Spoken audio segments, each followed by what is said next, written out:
before you upload your supplier's price list to your scanner, no matter which scanner you may use, make sure you do the right diligence beforehand, because you could be missing out on a lot of opportunities, a lot of money on the table just left, and you're not looking at it because you're not doing the things right beforehand. And I'll show you this example right here, because this list here, this price list, is actually a perfect example of how you can miss out on a lot of opportunities.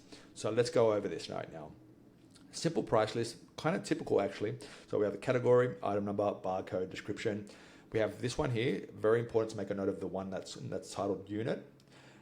But let's move on for a second. So we have price A and price B. So price B is lower than price A. So price A, for example, in this first one is $2.59, whilst price B is $2.29. Now the difference, you might need to ask why there's a difference from your supplier. This one's a bit obvious why there's a difference. In price A, you have to buy a minimum of quantity A, which is 4 units, whereas in price B, you need to buy at least a case, which is 24 units. So it's very important to make a note of why the price is higher or lower.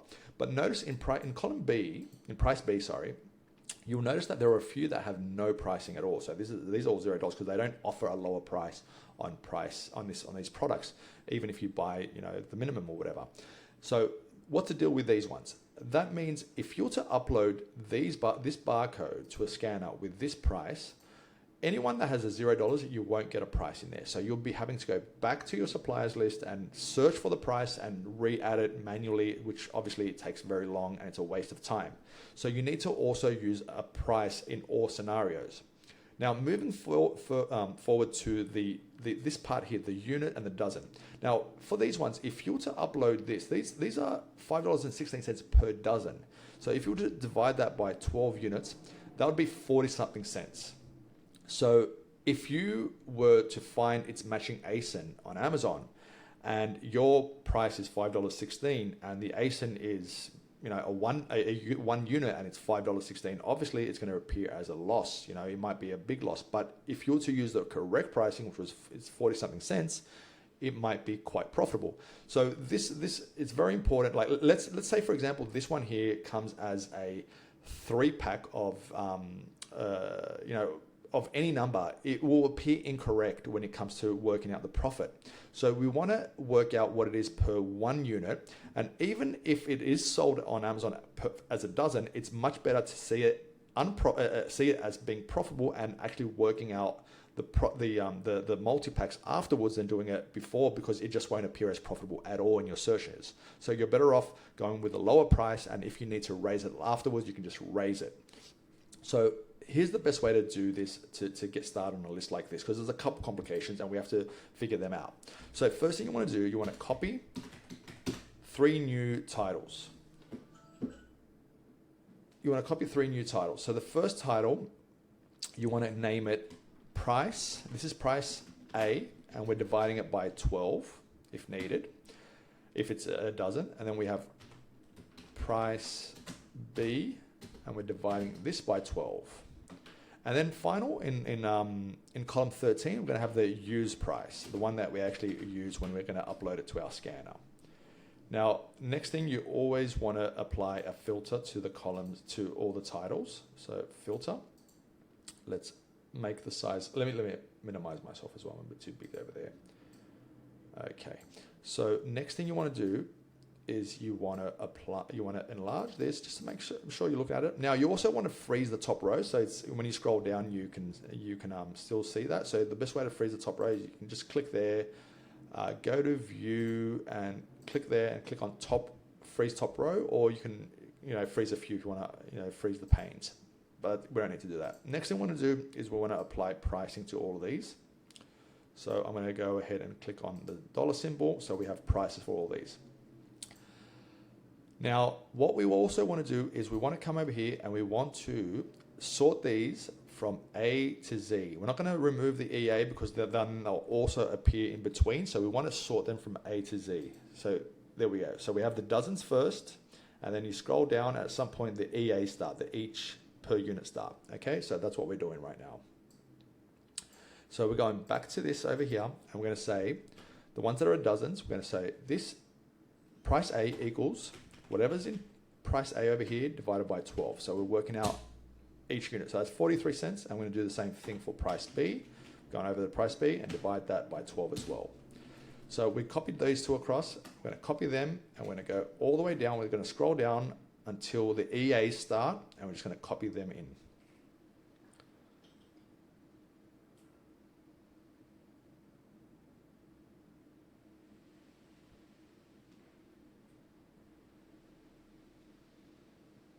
There we go, the EAs just started over there. So we're copying them. Now, next thing we also want to do is we're going to go over here to the bottom of this list again. And because these are the correct pricing, we're just going to say this equals whatever's in here, and this equals whatever's in there. And we're going to do the same thing, copy. And we're going to just go down to the bottom. So I'm copying these two, and I'm just going to go down. It's a little bit faster now. Just do it like this, and we're copying that across there as well. So now we have pricing in all the columns, the prices that we're actually going to use. The ones that are dozens are divided by 12, and the ones that are not are just the same number as before. Now, the next thing that we want to do is we're going to sort the price B, because we're going to enter the price B first. We're going to sort this from largest to smallest. Okay, so now we've sorted it from largest to smallest. So if there's no price in price B, it appears at the bottom. So all these these ones at the bottom have no price in price B. Very important to make a note of that. So we're going back up to the top. We're going to copy from here all the way up to the top. Actually, well, let's go from top to bottom. So we're going to copy all these, just so it's easier to see. So when the pricing stops, we're going to hit copy, and we're going to go across to the next row. And we're not going to paste them, because if we paste them, and a lot of them, we're going to be pasting the formula that we added earlier. So we're going to right click, and we're going to say paste values. So now we're pasting the value and not the actual formula. So we're going to also apply pricing to this. Now, some you might have to go through manually, and like this one, for example, Gillette Fusion 10-pack, $130. It's a bit of a weird price. You know, you won't find something on Amazon that's $130. This might be $13. So it says 10-pack. So you might want to you might have to do some of these manually, because even the supplier hasn't done this right. So I'm going to do this one manually, to be honest. So this one here is, because there's no way you're going to have something that's one unit that's going to be $130 for some type of, whatever that is. So I'm going to actually do that manually for this one. And you might need to do that as well. Just do your due diligence there as well. So the same thing goes for this one. That's probably $12, and that's probably $11.40. So some of these you might need to look at them like this way as well, just to make sure that they're right. So next thing, we also want to add the ones that have no price B. So we're going down to the bottom, and we're going to copy whatever's in price B, hit copy, and again we're going to paste the value and not the I'm not going to use the actual formula. Paste values. All right, so we're done. We're going to hit save now, and let's go ahead and upload this list. So I'm closing this, and we're uploading this. So here is this list. So we're going to be using the barcode. We're going to be using the use price, the item number, description is right there, and I think that's enough.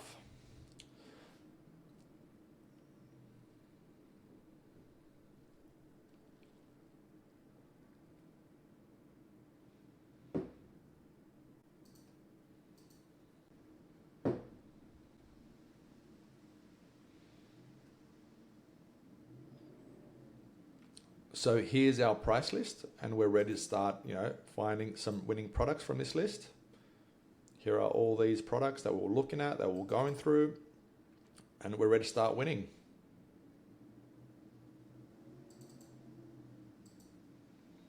Some are obviously going to be good, some are going to be terrible. That's the way it is. Let's just apply some filters. Let's just go for the ones that have a high score. Ones that are profitable.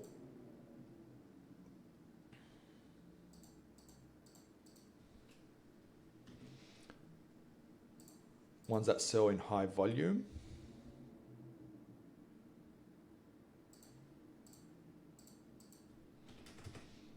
Let's also filter the ones that are historically profitable, not just profitable now, the ones that have always had profit over the whole year, for example. So we'll go for the break-even strength score, more than, and let's just go more than average, and let's apply those filters, see how many we can actually buy.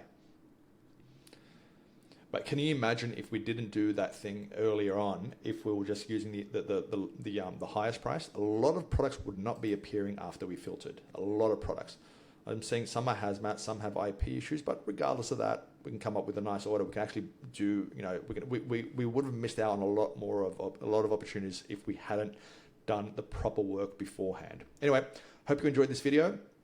If you have any questions, feel free to comment below and let me know. If you have a different way of going through things, let me know. I'd be very interested in knowing what, you know, other people do.